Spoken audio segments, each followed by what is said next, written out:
Bonsoir à toutes et à tous, bienvenue sur SODSMAP pour cette troisième conférence consacrée à l'exposition de l'Allemagne qui vient de fermer ses portes ce lundi au Louvre et qui a été l'objet d'une intense polémique, d'abord outre-Rhin mais aussi en grande partie chez nous puisqu'il y a eu des réactions, en cascade. Alors comme on l'avait fait pour l'exposition Dali en février dernier, je voudrais que refasse un petit peu l'exposition, si je puis dire, ensemble. Je commence donc par une citation de la chronique qui a été publiée dans Time Out sur Internet. C'est Michael Demetz, qui est rédacteur en chef d'Even.fr, qui fait une sorte de chronique régulière de tous les événements, notamment parisiens. Et voilà ce qu'il écrit le jeudi 4 avril. La date d'ailleurs du 4 avril est importante parce que ce sera aussi l'occasion d'un article dans Die Zeit en Allemagne qui va ouvrir le feu de la polémique. Alors voilà ce qu'on peut lire sur la chronique de Time Out. De l'occupation napoléonienne à l'avènement du nazisme, l'Allemagne réfléchit sur son identité, tentant de trouver dans l'art l'unité qu'elle peine à construire. L'exposition du Louvre dit le tâtonnement d'une culture qui tente de s'appuyer sur un passé commun pour élaborer son propre vocabulaire. Les peintres prennent Rome et la Grèce pour modèle et colle Goethe au cœur d'un décor antique dans un mélange pompeux de patriotisme et d'archaïsme. Peu à peu pourtant un langage s'affirme, le château, la forêt, l'eau, le chevalier, la nuit, et là encore le patriotisme point. Les artistes germaniques s'émancipent des paysages historiques italiens ou français, introduisant un discours romantique qui assimile la nature à la nation. Discours que la Première Guerre mondiale va toucher de plein fouet, remettant l'homme au centre de l'art. Alors je commence par un point de vue très peu éclairé, si je puis dire, puisque en quelque sorte, ici, Michael Demetz reprend le parti pris très fort qu'avait choisi le Louvre et nous livre dans ses commentaires, qui encore une fois sont semi-personnels, nous livre, je dirais, une interprétation complètement ahurissante de l'art allemand, qui serait basée sur une sorte de recherche d'identité nationale. Quand on connaît bien les artistes de cette époque, puisque l'exposition, je le rappelle, commençait en fait vers 1800, enfin au début du 19e siècle, et se terminait en 1939, là aussi il faudra revenir sur la question de la chronologie qui a été choisie, je dirais que le commentaire peut... et puis surtout, cette idée d'identité nationale peut surprendre. Alors, j'en viens donc à expliquer la polémique, et justement, le point le plus fort, si vous voulez, de cette polémique a été le parti pris de lecture nationale qui a été adopté par le Louvre. Je cite quelques réactions allemandes. Dans Die Zeit, le 4 avril, alors Die Zeit, comme son nom l'indique, c'est un petit peu le monde dans la presse allemande, l'équivalent, je dirais, du Monde, c'est un journal qu'on pourrait dire, je pense, de centre-gauche. Voilà ce que dit Die Zeit. D'ailleurs, je signale que c'est cet article qui a amené Henri Loiret à réagir, puisqu'elle a écrit une lettre de réponse que je citerai tout à l'heure. Que l'exposition s'achève avec la césure de 1939 ne doit rien au hasard, écrit le chroniqueur de Die Zeit. L'horreur est inscrite dans l'art allemand depuis Goethe. Voilà ce qu'on lit dans le Frankfurter Allgemeine Zeitung. Le sombre panorama du Rhin d'Ansel Kiefer. Alors là, il évoque la grande œuvre, la grande fresque qui a été peinte par Ansel Kiefer, peintre contemporain allemand qui a indubitablement été très marqué par la notion d'identité allemande après l'Holocauste et après le régime nazi. D'où d'ailleurs une peinture assez traumatisée dans les formes, mais aussi dans une sorte d'imaginaire qu'elle véhicule. Donc voilà ce qu'écrit ce chroniqueur, le sombre panorama du Rhin d'Ansel Kiefer, commandé par Henri Loiret pour l'exposition, donne l'image d'un art allemand qui serait une sorte de parc de ruines esthétiques. Bon, la traduction est personnelle, mais c'est à peu près ça, je pense. Donc l'idée d'une parc de ruines esthétiques est assez intéressante, parce que c'est vrai que toute la fresque de Kiefer était scandée par une sorte de barreaux noirs, et il y avait une sorte de vision apocalyptique sur laquelle étaient greffés des noms de la culture allemande, des penseurs notamment, allemands comme Heine, entre autres. De telles affirmations d'une Allemagne funeste sont un phénomène du temps.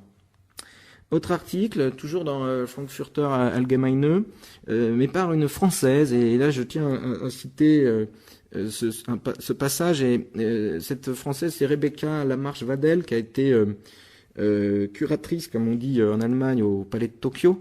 C'est en fait la fille d'un collectionneur français d'art allemand, c'est assez rare pour être souligné, un des grands collectionneurs de Joseph Beuys notamment, et elle a pris la plume du côté allemand, si je puis dire, puisqu'elle a écrit en allemand. Alors je vous en livre une traduction, son article est du 6 avril.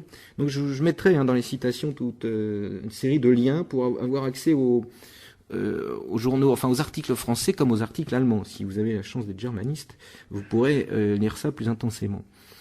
C'est cette suggestion d'une catastrophe allemande inévitable qui semble annoncer toute cette noirceur et ce romantisme qui fait que le substrat politique de cette exposition est tellement irritant. Donc c'est Rebecca Lamarche-Vadel. D'ailleurs, ce passage est repris dans l'article de Philippe Dagen du Monde du 20 avril 2013, qui avait cherché un petit peu à mieux cerner cette polémique qui n'avait fait qu'enfler depuis 2 semaines. Autre jugement français cette fois-ci, d'Elisabeth Descultot, qui est une chercheure du CNRS très engagée dans l'analyse de l'art allemand et de la culture allemande. Elle a publié un livre brillant sur Winkelmann. Elle est donc directrice de recherche au CNRS et au centre Marc Bloch aussi de Berlin. Donc je dirais c'est une éminence importante dans la vision française qu'on a de la culture allemande. Elle écrit, je cite, en titrant cette exposition de l'Allemagne, en référence à Madame de Stel. Donc en effet, l'exposition avait pris ce titre qui renvoie à l'ouvrage de Madame de Stel, publié en 1810 en France. Enfin, publié, oui et non, puisque l'ouvrage a été saisi et détruit par Napoléon, qui, pour des raisons, je dirais, nationalistes, Madame de Stel avait publié un livre dont je vais d'ailleurs utiliser certaines citations. Et vous pouvez trouver ce livre en poche, en carnet Flammarion. Il faut avoir le courage de le lire puisque c'est à peu près 2 fois 300 pages quand même. Mais donc Elisabeth Descultot précise en titrant cette exposition de l'Allemagne en référence à Madame de Stel, on établit un lien qui est tout sauf évident entre la production artistique et l'identité politique. Cette lecture nationale qui ignore totalement le polycentrisme allemand doit être révisée.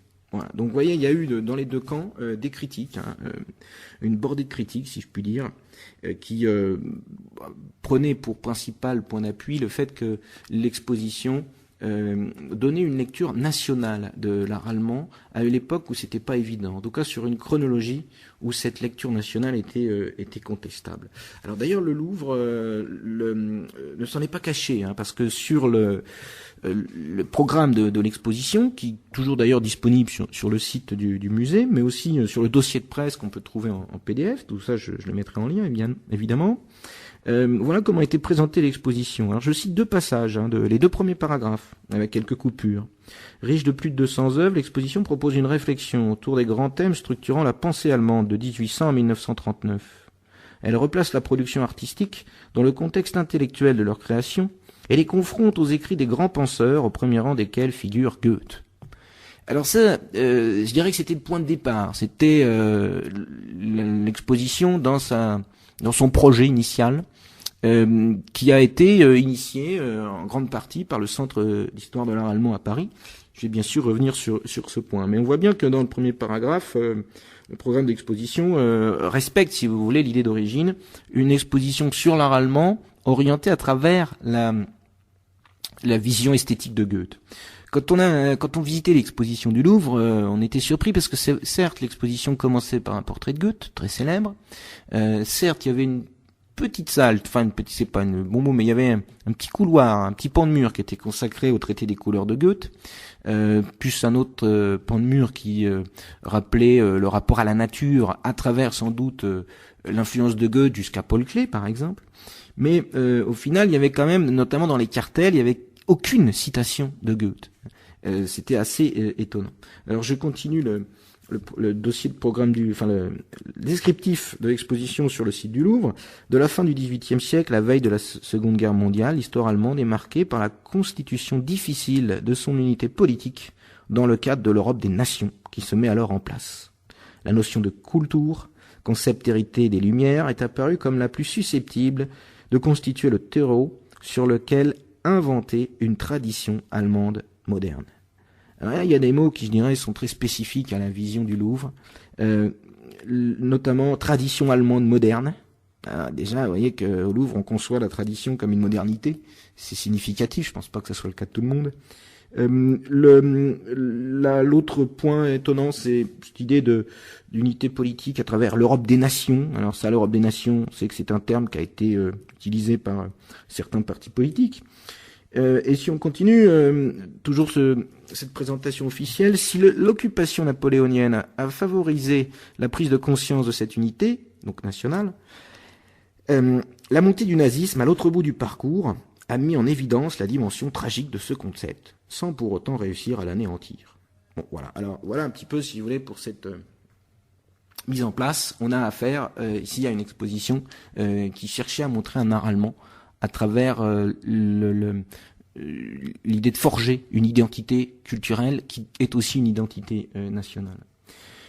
Et c'est ça qui a choqué d'abord les Allemands, mais ça l'a choqué parce que il y avait pour certains critiques une sorte de parcours visuel, et c'est là où je pense que la scénographie était très importante, puisque c'est vrai que l'exposition commençait par le portrait de Goethe et elle se terminait par ce film de la cinéaste officielle d'Hitler qui s'appelle Olympia. On voit des statues, donc il y avait un parallèle entre les deux. La première partie de l'exposition était sur des œuvres religieuses, la dernière partie s'intitulait Ecce Homo, et il y avait aussi des œuvres religieuses.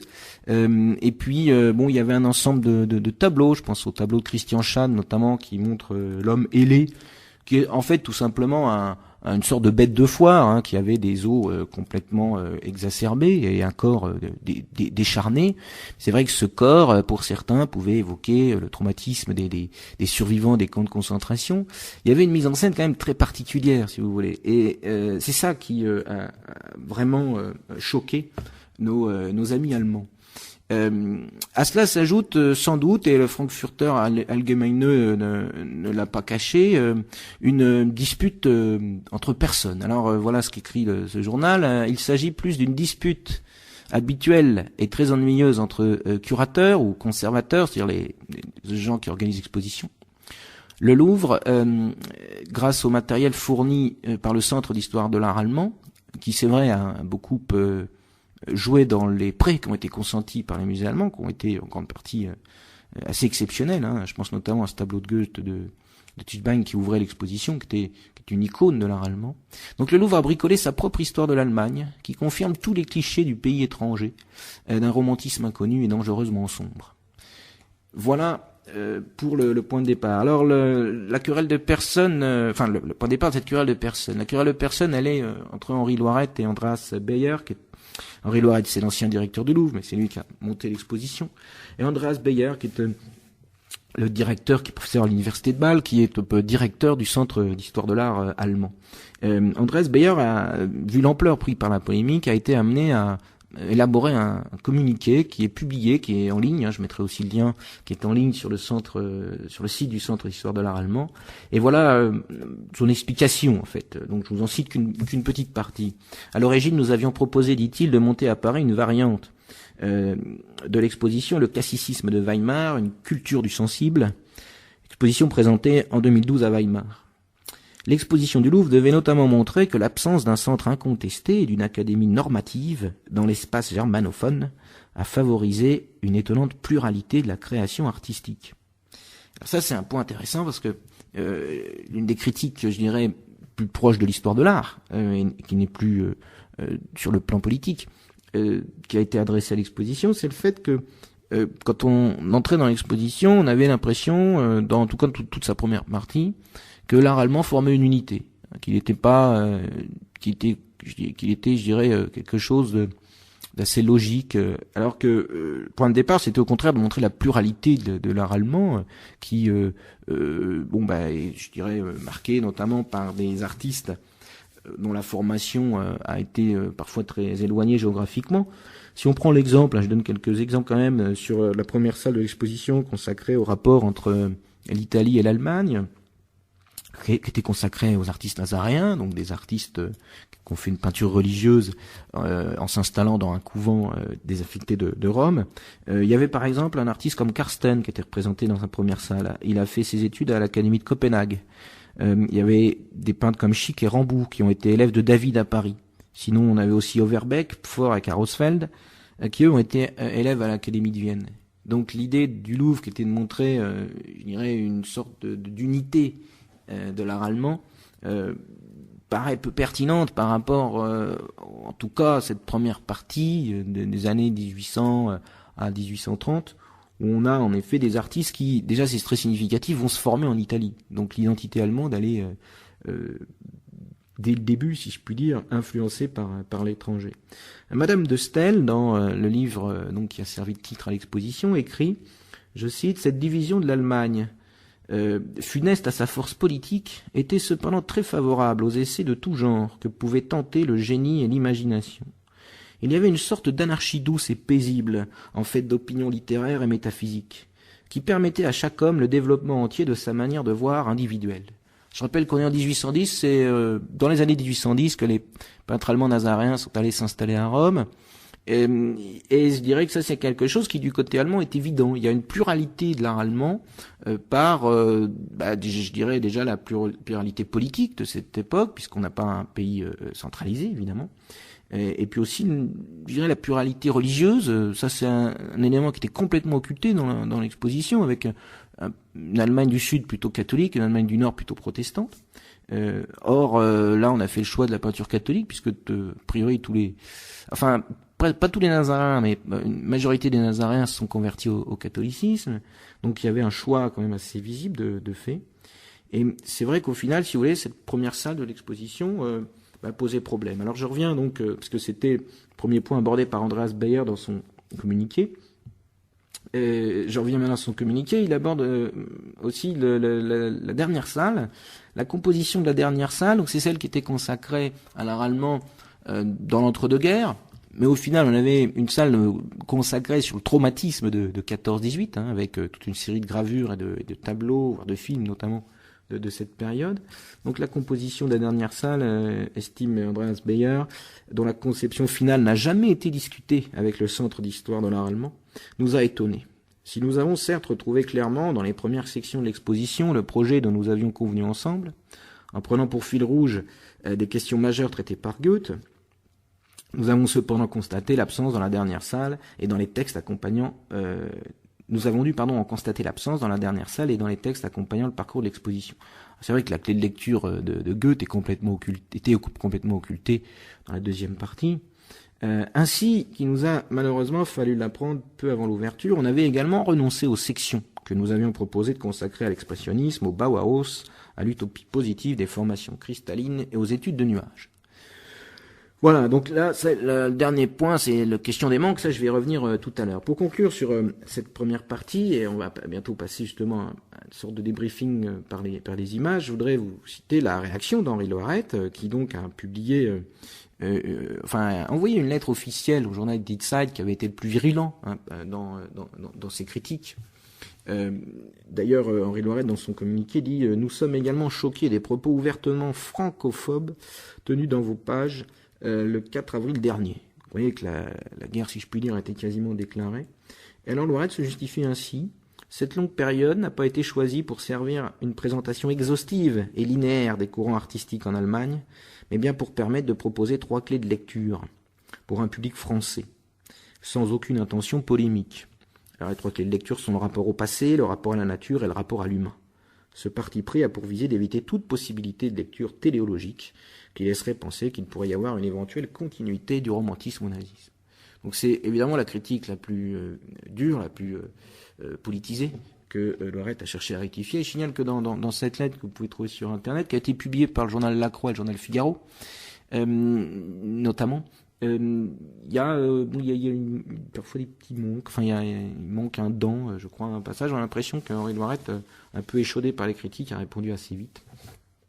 Je reviendrai sur la question de, je dirais, sa manière de faire et de voir les choses qui ne plaît pas non plus à tout le monde. Donc là, dans la première section, les 2 premières salles étaient consacrées à cette c'est pas une école, mais ce groupe de peintres s'appelle les Nazaréens, et dont on trouverait un équivalent en France, avec ce qu'on appelait la peinture troubadour, ou pourquoi pas avec aussi des peintres religieux. Il y a eu même d'ailleurs récemment, certains historiens de l'art français ont défendu l'idée d'un groupe de Nazaréens français. Alors c'était une sorte d'appellation qui convient assez mal historiquement, mais qui incontestablement rappelle qu'il y a eu aussi une peinture religieuse influencée par l'art primitif italien, pas seulement en Allemagne, mais aussi en France à la même époque. Donc le premier cliché vous montre à droite un tableau de Pfor qui était venu dans l'exposition et qui servait justement de justification à l'approche politique des conservateurs du Louvre, puisque le deuxième cartel d'explication, enfin le troisième cartel plutôt d'explication de l'exposition s'appelait un primitivisme politique. Au final, quand je voyais les œuvres de cette grande première partie sur l'époque romantique, la seule œuvre qui était explicitement politique, c'est le tableau de droite, donc sur la première image. Tableau de Pfor qui est consacré à Francfort, c'est une icône de l'art allemand de cette époque-là. Pfor fait partie des Nazaréens, il est mort à 26 ans, mais il a eu une influence notable sur ses compagnons. Et le tableau représente l'entrée de Rodolphe de Habsbourg à Bâle en 1873. C'est un tableau politique parce qu'il a commencé à Vienne en 1808, il le termine à Rome 2 ans plus tard. Et puis, il y a une sorte ici d'hommage à la dynastie des Habsbourg, qui est la seule dynastie qui résiste un peu à Napoléon, puisque évidemment on est dans une période très trouble, ici entre 1808 et 1810. Et ce que je trouve intéressant, c'est que, pas exactement à la même époque, mais un petit peu plus tard, on aura un type de tableau assez proche, avec... dans les dimensions, il est beaucoup plus grand, il est conservé au musée de Versailles. C'est le tableau de Gérard qui montre l'entrée d'Henri IV à Paris en 1594. Donc vous voyez, le sujet est le même. Alors le traitement est différent, on est d'accord, mais l'idée, si vous voulez, d'utiliser les temps anciens à des fins politiques, c'est une chose qu'on trouve aussi en France. Deuxième image qui est consacrée à Ingres. Sur cette photo numéro 2, je vous ai mis un tableau d'Ingres qui représente l'entrée du dauphin du futur Charles V à Paris en 1821. Donc évidemment, ces entrées de roi étaient des tableaux très politisés, puisque faisait une allusion directe au retour de la monarchie après Napoléon en 1815, à la restauration monarchique. Mais vous voyez, ce goût pour le Moyen-Âge, on le retrouve dans le tableau d'Ingres, qui est pas très connu, parce qu'il est à Hartford, dans le nord-est des États-Unis. Et puis la peinture religieuse d'influence raphaëlesque, comme on le voyait très bien dans la première salle de l'exposition, on le retrouve aussi chez Ingres. Il y a 3 versions de ce tableau de gauche qui s'intitule La Vierge à l'hostie. Il y en a une à Orsay qui est un peu tardive, il y en a une, je crois, à l'Ermitage de Saint-Pétersbourg, et celle que je vous présente est au Metropolitan Museum de New York. Donc, si vous voulez, l'idée, en tout cas la justification qui a été donnée par les conservateurs du Louvre pour la partie du 19e siècle, lorsqu'on leur est un petit peu tombé dessus au niveau des critiques, c'était de dire, nous on a voulu montrer, c'est ce que dit notamment Sébastien Allard, qui a été en charge de cette partie, c'est ce qu'il dit dans l'interview qu'il a donnée après l'émergence de la polémique sur Arte. Alors là, je vous mettrai aussi les liens, parce que c'est assez drôle de voir le reportage fait par Arte au moment juste avant l'ouverture de l'exposition, au moment de l'ouverture, et puis le reportage qui est fait juste après. Et il y a beaucoup de médias, notamment sur Internet, qui ont en fait consacré 2 reportages à de l'Allemagne, parce que et c'est fascinant de voir les deux, de voir l'opposition entre les deux, parce que à chaque fois, le premier reportage est tout le temps, je dirais, axé... on n'a aucun lieu d'imaginer quelconque polémique. Et puis le deuxième revient sur l'exposition avec des choses qu'on n'avait pas forcément remarquées. Donc dans l'interview qu'il a donnée à Arte pour s'expliquer, Sébastien Allard, qui est conservateur au Louvre, mais qui, a priori quand même, quand on connaît son parcours, n'est pas un spécialiste de l'art allemand, loin s'en faut. Je pense pas qu'il soit germaniste. Je sais même pas s'il lit l'allemand, pour être honnête. Je sais en tout cas qu'il est spécialiste des décors muraux de la monarchie de Juillet en France et de la Restauration. Il a fait une exposition sur Delacroix. Et moi, mon point de vue, si vous voulez, c'est qu'il a en fait plaqué sur l'art allemand une vision très français très franco-français, si je puis dire, de l'art de cette époque. Et c'est vrai d'ailleurs, je pense que, alors du coup c'est très intéressant parce que ça nous permet de voir des artistes qu'on voit pas souvent forcément chez nous, mais ça pose évidemment problème si on veut faire une vision assez objective de l'art allemand de cette époque. Voilà, donc ça c'était pour équilibrer un petit peu. Alors on passe maintenant à la deuxième moitié du siècle, qui était représentée dans le milieu de l'exposition, avec un chapitre qui était consacré à Dionysos. Alors justement, ce qui est assez étonnant, c'est que Sébastien Allard l'explique juste là encore dans son interview sur Arte. Il dit que au final, pour lui, l'art allemand n'a pas, été très marqué par l'influence de la Grèce et qu'il a résisté à la modernité et aux avant-gardes françaises. Bon. Alors je vais essayer de vous montrer le contraire, parce que je pense qu'il a une vision très partiale de l'art allemand de cette époque-là. Et je pense que c'est quelqu'un d'assez brillant pour le savoir, hein, si vous voulez. Donc c'est un parti pris. Alors il dit notamment que les artistes sont. Alors je vais citer le dossier de presse du Louvre. Placé sous les auspices de Goethe et de Nietzsche, cette section montrera le désir récurrent chez les artistes d'un ailleurs temporel et géographique. Donc là, c'était toute la deuxième partie qui montrait des sujets mythologiques, et la star de cette partie, c'était Arnold Böcklin, qui est un artiste suisse d'origine, donc c'est assez spécifique quand même de représenter l'art allemand par un artiste suisse, mais Böcklin a une présence considérable dans les musées allemands, et il a été, juste après sa mort, au début des années 1900, l'objet d'une grande rétrospective qui a eu un succès considérable dans l'Allemagne, et plus d'une polémique qui s'en est suivie, puisque Julius Meyergraf, qui est un critique de l'époque, qui défendait plutôt un art moderne, a écrit un pamphlet contre lui, qui a, je dirais, amené, alors tout ça est bien expliqué dans un des chapitres du catalogue de l'exposition, qui a amené, si vous voulez, une sorte de querelle en Allemagne entre des modernistes et des traditionalistes, si je puis dire. Voilà, je cite un passage donc du cartel de l'exposition. En maintenant le sujet antique, les artistes entendent sauver une part d'idéal, proprement allemande, contre le matérialisme et le caractère international des avant-gardes françaises. Ils le traitent avec une distance ironique, comme von Stuck, ou Corinthe, voire critique, comme le Suisse Böcklin. Alors ça c'est très intéressant, je pense que c'est Sébastien Allard qui a rédigé ce cartel, et là je trouve que c'est un manque d'objectivité criant, parce qu'il dit en maintenant le sujet antique, les artistes allemands, sous-entendu, entendent sauver une part d'idéal proprement allemande contre le matérialisme et le caractère international des avant-gardes françaises. Alors, encore une fois, c'est une vision tellement partiale qu'elle est un peu époustouflante, parce que déjà c'est dire que maintenir le sujet antique serait une spécificité allemande, c'est complètement faux. On peut penser au symbolisme français avec Gustave Moreau par exemple, qui a un musée à Paris, et Sébastien Allard connaît évidemment très très bien cet artiste.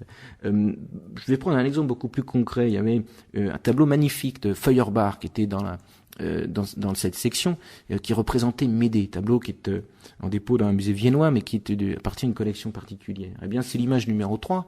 Le tableau est de 1873, ça s'appelle Médée à l'urne. Vous en trouvez l'illustration dans le dossier de presse du Louvre que je mettrai en ligne. Et Médée, on en a fait aussi en France, exactement à la même époque.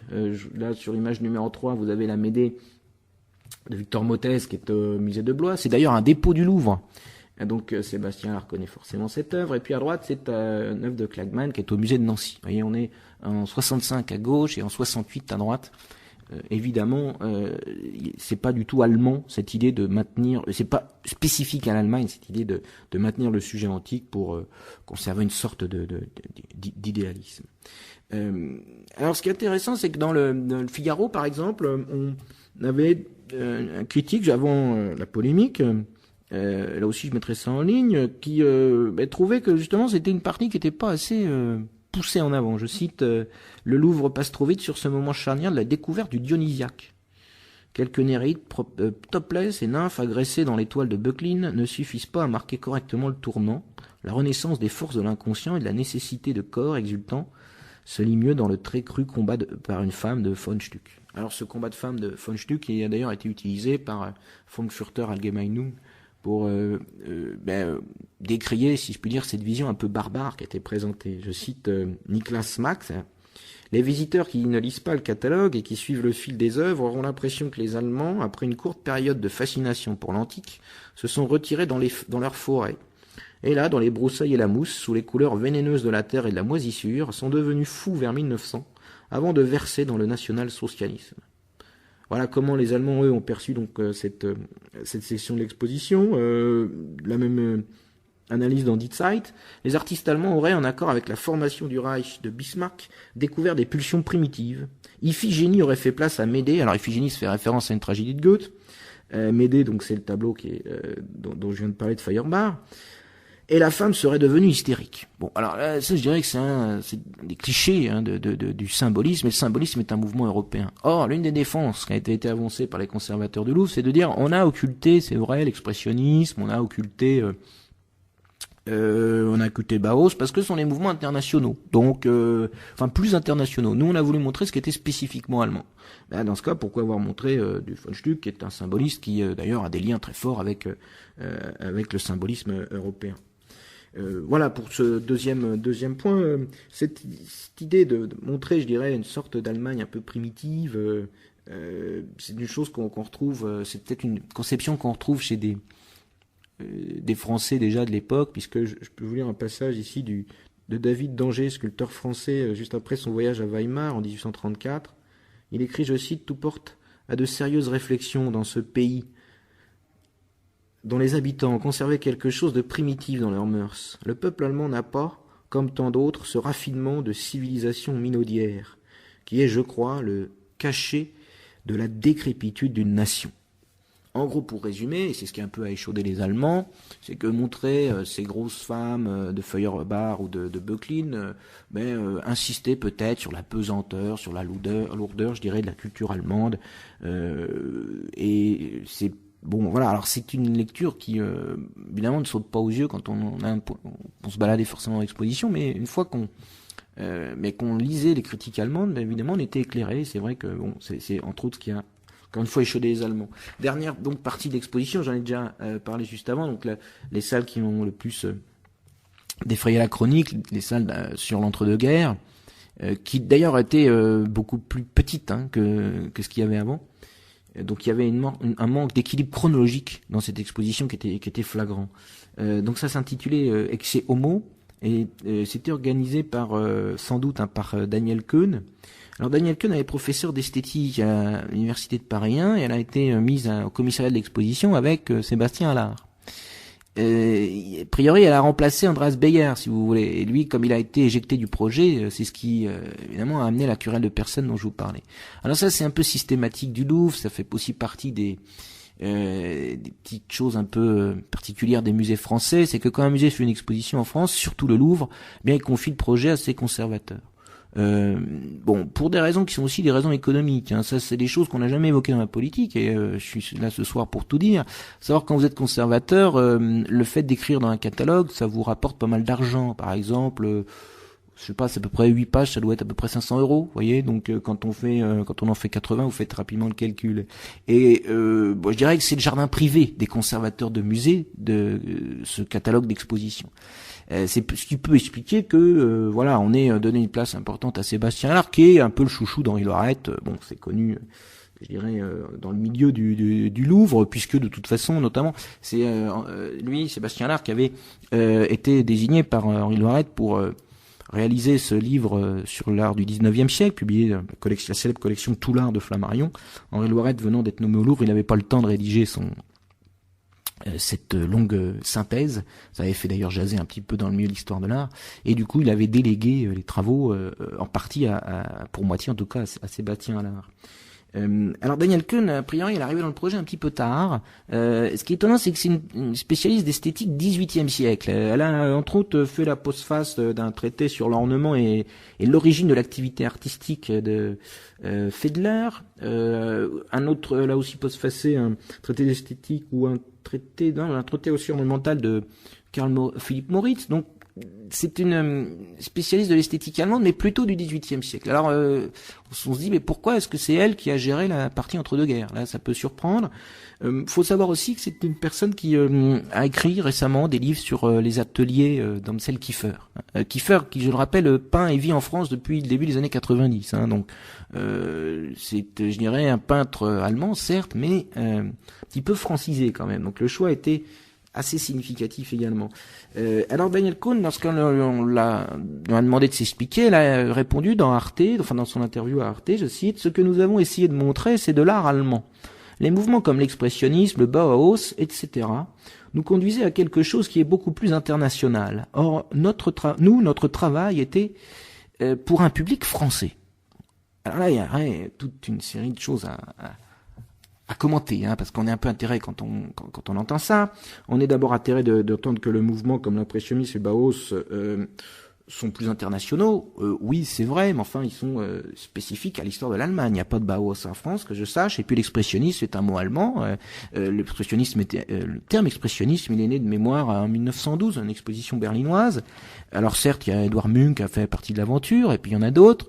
Mais enfin, s'il y a bien quand même un courant du début du XXe siècle qui est spécifique à l'Allemagne, c'est l'expressionnisme. La preuve, c'est qu'en France, ça n'existe pas le mot expressionnisme. L'équivalent, ça serait le fauvisme, je pense. Donc là, déjà, l'explication est un petit peu bancale. Et puis, insiste sur le fait, nous, notre travail était pour un public français. C'est mal connaître quand même que les visiteurs du Louvre, puisque on sait quand même que la clientèle du Louvre est en grande partie internationale. Donc là, c'est une vision très très partiale, très nationaliste presque, qu'elle a voulu proposer. Et je dirais qu'en fait, ce qui est un peu atterrant, c'est les deux justifications qui ont été proposées. Déjà celle d'Henri Doiret, mais surtout celle de Danielle Cohn et de Sébastien Allard, qui n'ont fait qu'enfoncer leur parti pris et qui au final n'ont fait qu'augmenter la polémique. Alors on en arrive justement au manque de cette exposition, et je dirais que c'est là où les critiques peuvent être les plus importantes. J'ai oublié de parler, pendant que j'y suis, de la photo numéro 4, puisque donc il y avait un tableau de Böcklin qui s'intitulait Les Néréides dans l'exposition, qui représentait des femmes bien en chair, regardées de très près par les tritons. J'ai mis un équivalent français, les Oréades de Bouguereau, tableau qui est au musée d'Orsay, pour bien montrer que déjà ce genre de suavité mythologique n'est pas du tout spécifique à l'Allemagne. Donc prendre Böcklin pour je dirais une sorte de spécificité allemande, c'est oublier aussi tout l'académisme français que connaît très bien encore une fois Sébastien Allard. Donc on arrive au manque avec la photo numéro 5. Il y a un artiste très populaire en Allemagne qui fait partie de l'impressionnisme allemand. Et alors justement, Sébastien Allard, dans l'interview d'Arte, disait qu'il n'y a pas d'impressionnisme en Allemagne. Je cite de mémoire, enfin il ne dit pas exactement ça, mais il laisse sous-entendre qu'il n'y a pas eu d'impressionniste allemand. Et c'est vrai qu'il n'y avait aucun impressionniste allemand dans l'exposition. Là, on est atterré par ce manque, parce que Max Liebermann, en Allemagne, il est très très connu. Et je vous montre ici, là, donc la photo numéro 5, j'ai pris un tableau de type sujet paysan, pardon. Sujet paysan qui, dans la facture aussi, est impressionniste. Vous le voyez par les touches assez libres. C'est un tableau de 1889 qui est au musée de Hambourg. Donc on est bien dans une vision naturaliste pour le thème. Et on pourrait penser à Pissarro, pourquoi pas, quand on voit ce tableau. Et impressionniste pour la technique. Alors il y avait plein d'autres noms qu'on pourrait penser à aussi Slevogt, qui est un autre impressionniste allemand. Et puis surtout, je reviens à l'image numéro 6, Adolf Menzel méritait une place beaucoup plus grande que celle qui lui a été consacrée, puisque Menzel était refoulé dans la dernière section de l'exposition avec un chef-d'œuvre, il est vrai, la célèbre forge du musée de Berlin, qui est une sorte de tableau manifeste du réalisme à l'allemande, puisque on y voit des ouvriers travailler dans la forge. Alors, il y a eu une exposition sur Menzel qui a eu lieu à Orsay il y a quelques années. Je vous renvoie au catalogue et là vous verrez tout ce qu'on aurait pu montrer aussi au Louvre. Je rappelle aussi qu'il y a eu une exposition sur Böcklin à Orsay dans les années 90. Il y a un catalogue aussi. Et alors Menzel donc était juste représenté par des portraits réalistes et aussi par des Donc ce tableau de la forge, mais le tableau de la forge était refoulé dans la section sur l'industrie allemande qui ouvrait à la dernière salle consacrée au traumatisme de la guerre.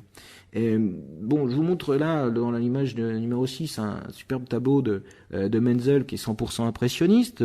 Il est réalisé en 1867. Bon, Menzel a fait plusieurs voyages à Paris, il a rencontré Courbet notamment. Et ce tableau représente un après-midi aux Tuileries. D'ailleurs, il est presque exactement contemporain de la musique aux Tuileries, tableau célèbre de Manet qui est conservé à Washington. Donc oui, on aurait pu montrer de l'impressionnisme. Il y a ici une volonté de modernité dans les costumes. Il y a aussi une volonté de modernité dans le sujet. Et évidemment, quand on relit le cartel d'explication de Sébastien Allard sur l'idée, le sujet antique. En maintenant le sujet antique, les artistes entendent sauver une part d'idéal proprement allemande contre le matérialisme et le caractère international des avant-gardes françaises. Ben on s'aperçoit que c'est une lecture soit erronée, soit très partiale. Alors a priori, je pense qu'il faut adopter le deuxième point de vue. C'est une lecture en effet très très partiale qui avait été choisie. D'où les manques de l'exposition. Alors j'en dis un petit mot pour aussi la dernière partie. Les deux dernières salles donc s'ouvraient juste avant le tableau de Menzel. Les deux dernières salles s'ouvraient par des extraits de films et notamment un extrait du film de Fritz Lang qui s'appelle Métropolis, que vous pouvez voir d'ailleurs en ligne sur YouTube. Il y a même la version rallongée qui dure plus de 2 heures. Sur l'image que je vous ai présentée, l'image du centre, il y a 3 photos, c'est la photo du centre qui fait partie de l'extrait qui a été choisi par le Louvre. Et évidemment, cette photo rappelle l'image concentrationnaire, celle des camps de la mort, avec ces grilles, avec cette marche très lente et cadencée des ouvriers qui ici travaillent dans cette ville souterraine, qui est celle de Métropolis, c'est un monde bipartite avec un monde ouvert à l'extérieur où vivent une sorte d'aristocratie qui est complètement décalée, si je puis dire, du reste du monde, et puis une ville souterraine où travaillent les ouvriers. Mais on aurait pu prendre d'autres passages du film. Je pense par exemple qui d'ailleurs aurait très bien fonctionné aussi dans la thématique industrielle de cette époque, ou dans cette fascination pour la machine. C'est l'image du haut, par exemple. Vous avez le savant qui va créer cette sorte de robot féminin, et qui est d'ailleurs tout ce passage est aussi un des moments cultes de Métropolis, ou pourquoi pas la partie du bas. Vous voyez, vous avez cette sorte de grande bouche ouverte qui incarne la machine qui mangerait l'homme. Non, on a choisi en effet ce petit passage concentrationnaire, et c'est ça aussi qui a beaucoup échaudé les Allemands. C'est vrai que ce qui était étonnant dans la dernière partie d'exposition, c'était le choix des œuvres, les manques et la mise en scène aussi. La mise en scène qui est due à Richard Peduzzi, qui est un scénographe très réputé, qui travaille énormément avec les conservateurs français, notamment les sommités des musées français. Il avait fait, tu as très bien vu la Villa Médicis notamment, et puis il a pas mal travaillé aussi avec le Louvre. Et on se demande à quel point il est responsable aussi de tout ça. Et là, il n'y a pas eu de commentaire là-dessus, mais c'est vrai, quand on entrait, si vous voulez, dans cette dernière partie, on avait donc cet extrait de Métropolis. Ensuite, on passait avec le tableau de Menzel. Et puis après cette sorte d'apologie de l'industrie allemande, on était dans l'horreur de la Première Guerre mondiale et de ses conséquences. Et c'est vrai que tout ça, mis bout à bout, entraînait beaucoup d'interrogations. Au niveau des manques, alors il manquait en plus dans toute cette section, donc comme Andreas Bayer l'a dit l'a expliqué dans son communiqué de presse, il manquait tout le Bauhaus. Et c'est d'autant plus étonnant que finalement le Bauhaus s'est aussi beaucoup intéressé à l'homme, et que la thématique défendue par Daniel Kuhl, c'était de dire en fait la guerre a amené les artistes allemands à revenir vers l'image de l'homme. Mais c'était une image très terrifiante, celle qui était proposée dans l'exposition. Or, l'intérêt pour l'homme, il est en effet très important. Là, je vous renvoie à une exposition beaucoup plus large qui s'intitule La fabrique de l'homme nouveau, qui a été organisée par Jean Clair au musée de Montréal, je crois. Je sais plus si c'est Montréal ou le musée de Québec, mais je crois que c'est le musée de Montréal. Et dans cette fabrique de l'homme nouveau, Jean Clair montrait qu'il y a une fascination pour l'image de l'homme, mais une image d'un homme un petit peu modernisé, un surhomme, concept d'ailleurs qui aurait très bien pu s'intégrer dans l'analyse nietzschéenne qui avait été proposée, puisque toute la première partie, ce qui s'intitulait d'Apollon à Dionysos, était basée sur ce célèbre concept de Nietzsche, qu'il y a deux parties dans...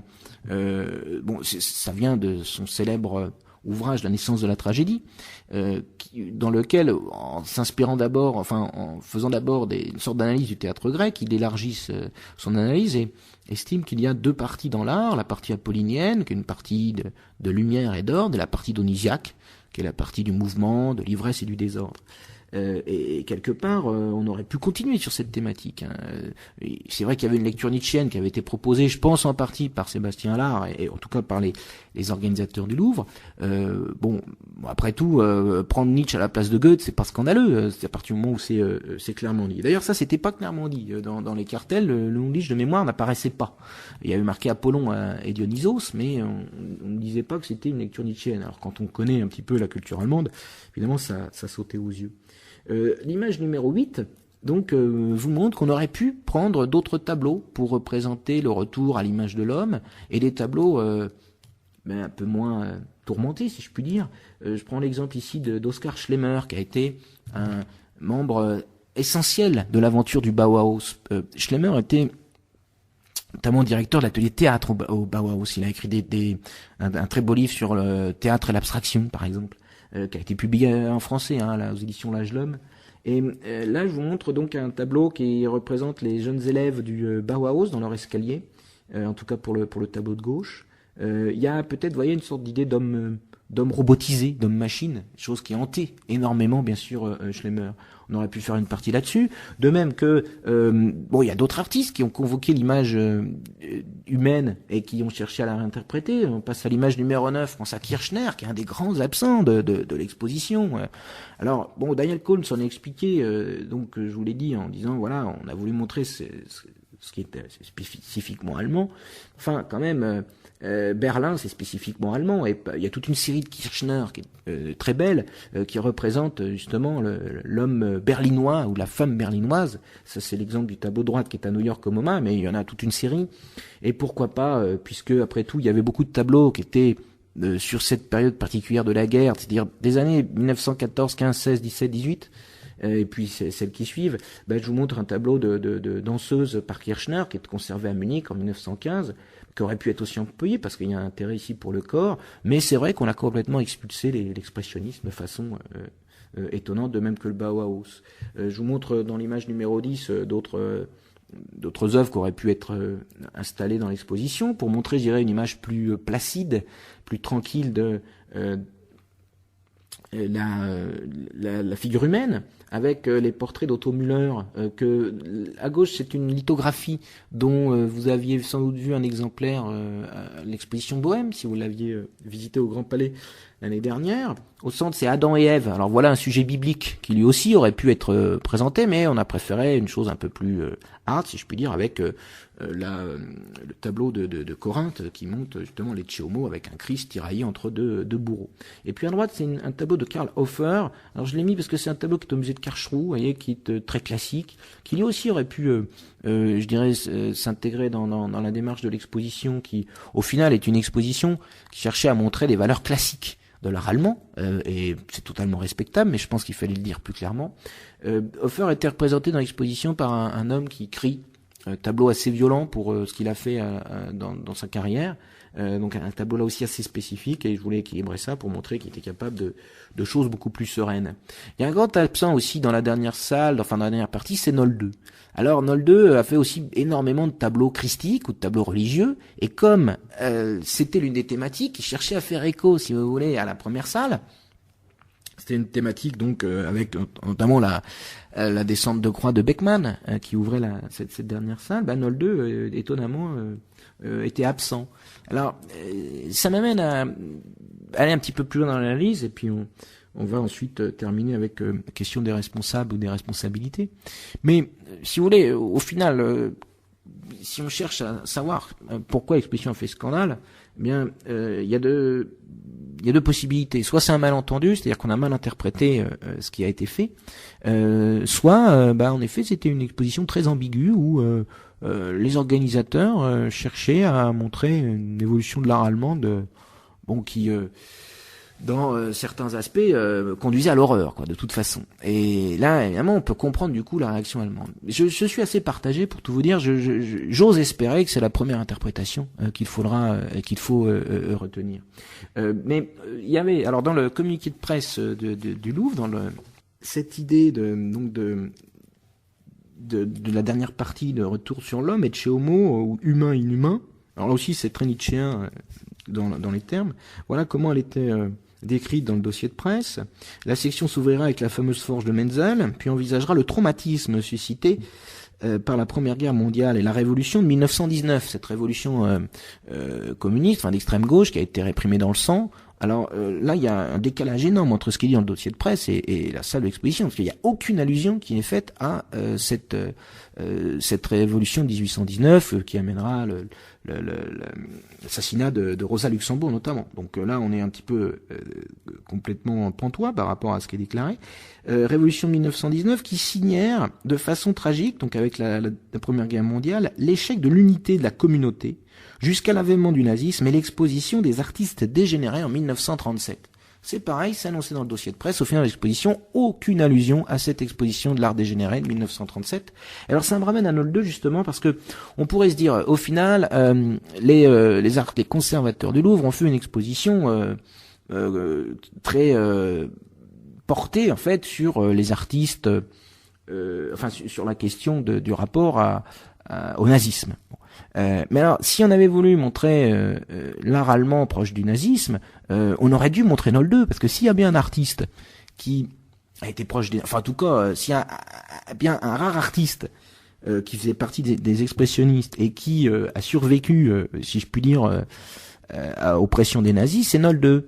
Nolde, par ses paysages notamment, et ce parallèle a souvent été fait entre les paysages de Friedrich et les paysages de Nolde. Or, Nolde était complètement absent dans l'exposition. Donc, je dirais que l'accusation politique qui est portée aux conservateurs du Louvre, elle peut être tempérée par le fait qu'il n'y ait pas Nolde. Si vraiment on avait voulu porter l'analyse sur le rapport au régime nazi, il aurait été totalement légitime de mettre Nolde, qui n'a pas été inquiété, qui n'a pas fait partie... de mémoire, elle a peut-être eu quelques tabous, mais en tout cas, il a été, je dirais, en partie, pas encensé, mais protégé, accepté par les nazis. Alors qu'il y en a plein d'autres artistes qui ont fait partie de l'exposition des arts dégénérés en 37, qui avait montré le mauvais art allemand. Donc voilà, vous voyez, au final, on a une sorte d'ensemble d'ambiguïté. À mon sens, et pour bientôt arriver à la conclusion, à mon sens, les conservateurs du Louvre ont voulu faire une exposition sur un art allemand très académique. Et de toute façon, c'est l'art que défend le Louvre. Là où c'est malvenu, c'est qu'en fait, on a donné la responsabilité de cette exposition. Il y a un mauvais choix de personne, puisqu'on a donné la responsabilité de cette exposition à Sébastien Allard, qui est très compétent sans doute sur l'art français, qui je pense est quand même beaucoup moins sur l'art allemand. On l'a donné aussi à Daniel Kuhn, qui est très compétent sur l'art du XVIIIe siècle, mais qui l'est peut-être moins quand même sur l'entre-deux-guerres. Et du coup, ils ont une lecture très personnelle, qui a le mérite d'offrir au regard des artistes fort intéressants, qu'on voit pas souvent, mais qui n'est pas une lecture du tout objective, évidemment, de l'art allemand. Reste encore une fois à savoir la mise en scène, s'il y avait une volonté de provocation dans l'idée de convoquer cette sorte de salle de l'horreur, de convoquer le souvenir du nazisme. Là, c'est plus difficile de répondre, si vous voulez. Voilà à peu près le point de conclusion qu'on pourrait faire avec cette idée, encore une fois, que on n'a pas montré un art allemand de façon objective, mais ça, Henri Loiret l'a justifié après coup. C'est là où c'est embêtant, il l'a justifié après coup dans sa lettre à Die Zeit. Et c'est certain que ça donnait une exposition quand même très très très particulière. Il y avait l'idée de montrer un art académique, on va dire, et d'occulter tous les modernismes allemands. Alors ce qui est moins bienvenu, c'est quand Sébastien Allard laisse sous-entendre dans une interview qu'en fait en Allemagne il n'y a pas d'impressionnisme ou très peu, et non, quand on connaît l'art allemand, mais je dirais que dans l'entre-deux-guerres, les plus modernistes dans l'Europe, ce sont les expressionnismes allemands, c'est le Bauhaus, alors qu'en France on est dans ce qu'on appelle le retour à l'ordre, c'est-à-dire un art très très classique. Même ce que fait Picasso, c'est beaucoup moins novateur que ce que font beaucoup d'artistes allemands. Et alors j'ai rencontré quelques Allemands qui ont vu l'exposition, et eux ils étaient sidérés, non pas, pour être honnête, en tout cas les deux personnes avec qui j'ai discuté, ils n'étaient pas sidérés par le sous-entendu qu'ont lu les journaux allemands d'une sorte d'allusion politique, une sorte d'évolution, ce qu'on a appelé le chemin particulier, le Sonderweg, c'est-à-dire une voie particulière qui mènerait l'Allemagne du romantisme au nazisme. Je dirais, le grand public allemand n'a sans doute pas vu ça. En revanche, il était stupéfait par les absences, en disant mais comment peuvent-ils faire une exposition sur l'entre-deux-guerres sans parler du Bauhaus? Voilà, alors c'est ce que le Louvre a réussi à faire, et on en arrive avec petit mot de conclusion sur les responsables, les responsabilités. Alors je vais vous lire un article du Figaro de Nicolas Bavrez, qui est publié sur le Figaro.fr le 14 avril 2013. Rien n'illustre mieux la complexité de la relation franco-allemande que la remarquable exposition que le Louvre consacre à la peinture allemande depuis la fin du XVIIIe siècle. Exposition qui sonne comme un magnifique point d'orgue au mandat exceptionnel d'Henri Loiret, à la tête du musée. Trois moments structurent ces 150 ans d'histoire de l'art allemand. Et là, évidemment, on reprend tout ce qui avait été mis en place, les trois thématiques dont j'ai parlé avant. Les guerres mondiales du XXe siècle, conduites au nom des idéologies, vont rapprocher les visions des artistes, tentées par la spirale de violence et de déshumanisation, dans laquelle l'ascension des conflits aux extrêmes et les totalitarismes emportent l'Europe. Voilà. Alors, le reste de l'article est réservé aux abonnés du Figaro, que je plains un peu, parce que quand on lit quand même que l'exposition sonne comme un magnifique point d'orgue au mandat exceptionnel d'Henri Loiret à la tête du musée, on peut pas dire qu'on ait une critique qui sonne l'objectivité. Bon. Alors, si vous avez la chance d'être abonné, et d'ailleurs si vous pouvez m'envoyer l'article complet, je serais ravi, parce que j'ai pas pu lire la suite, mais enfin, le début m'a suffi. Alors je voudrais revenir sur le cas particulier d'Henri Loiret, qui a été nommé, je le rappelle, en 2001 à la tête du musée du Louvre par Catherine Tasca, qui était ministre de la Culture de Geneviève Jospin, et qui vient d'être nommé au Conseil d'État par François Hollande. Donc on a affaire à quelqu'un qui à l'origine est un historien de l'art, puisqu'il a été directeur du musée d'Orsay. Il a publié un livre fabuleux sur Degas, qui est publié chez Fayard, qui est une somme considérable. Donc il a un bilan d'historien de l'art, évidemment, dans la première partie de sa carrière, très favorable. Il avait participé à la grande exposition Degas du Grand Palais. Mais au final, depuis qu'il est rentré au Louvre, d'ailleurs contre l'avis des conservateurs, puisque l'idée de ce transfuge d'Orsay au Louvre avait été très mal vécue par les conservateurs du sérail du Louvre, notamment parce que c'est pas une chose généralement on prend des gens du cru, enfin on prend des gens des musées, c'est ce qui a été fait d'ailleurs, parce qu'on a pris pour le remplacer le conservateur des musées des parties des antiquités du musée. Et alors j'en viens à amener le point sur la responsabilité d'Henri Loiret, parce que je dirais qu'en conclusion je voudrais poser un point d'interrogation, parce qu'a priori je pense que le résultat de ces malentendus, c'est quand même cette sorte de toute puissance qu'avait le directeur du Louvre, et le fait que le Louvre ne délègue pas l'organisation de ses expositions, sauf évidemment s'il en a envie. Et là, a priori, on a en partie quand même mis de côté Andreas Beyer, qui était et puis le Centre d'histoire de l'art allemand, pour mettre des gens soit du musée, soit donc Daniel Kuhn, qui est un peu parachuté là, on ne sait pas trop comment. Henri Loiret un bilan qui commence à être relativisé, parce qu'il est parti du Louvre à une cérémonie pompeuse, glorieuse, où tout le monde semblait l'acclamer, mais je vous renverrai, alors là j'ai mis aussi les articles, puisque c'est des choses qui sont en ligne, je vous renverrai à ce que dit Guy Boyer de Connaissance des Arts, le 24 mai 2013. Il n'aura pas fallu attendre longtemps pour voir pleuvoir les critiques autour de l'action d'Henri Loiret, l'ancien patron du Louvre, remplacé le 3 avril. Après des semaines d'hésitation, l'Élysée avait préféré un conservateur du sérail, sérieux et compétent. Dès cette nomination, le bricorait que le ministère de la Culture en avait assez de l'indépendance conquise peu à peu par Henri Loiret, traitant d'égal à égal avec les grands de ce monde, sans en référer avec son autorité de tutelle. Alors je me rappelle une fois d'un jeune conservateur du Louvre qui disait Loiret, au moment de sa nomination, Loiret a besoin d'un chef, le Louvre a besoin d'un chef, et Loiret est un chef. Oui, sauf que quand ce chef est arrivé au Louvre en 2003, je pense, l'un des plus brillants conservateurs du Louvre, s'appelle Jean-Pierre Cuzin, a démissionné. Il était conservateur en chef du département des peintures, et il est l'auteur du célèbre dictionnaire de la peinture que vous trouvez en in extenso Larousse, qui est une bible, parce que il n'y a pas d'image, mais enfin c'est une somme considérable qu'il avait fait d'ailleurs avec Michel Laclotte, une somme considérable sur toute l'histoire de la peinture au niveau technique, au niveau d'un ensemble de biographies. Alors, en 2003, Jean-Pierre Cuzin a démissionné du Louvre parce que Henri Loiret avait je cite, alors sa démission, c'est dans Libération du 29 avril 2003, sa démission exprime une grogne générale chez les conservateurs devant la concentration des pouvoirs aux mains du président Henri Laurette. Jusqu'ici, le président n'avait pas le droit de décision sur les prêts d'œuvres, expositions ou acquisitions directement négociés par les départements. Avec l'appui du nouveau ministère de la Culture, Henri Laurette a entrepris de mettre un terme à cet éclatement. Tout simplement, en fait, à l'arrivée de Laurette, il y a une sorte de surpuissance du directeur du Louvre qui incarne, je dirais, la façon de voir à la française, la centralisation à la française. C'est-à-dire qu'Henri Laurette a pu intervenir et le directeur du Louvre chapeautait maintenant les prêts, chapeautait les acquisitions.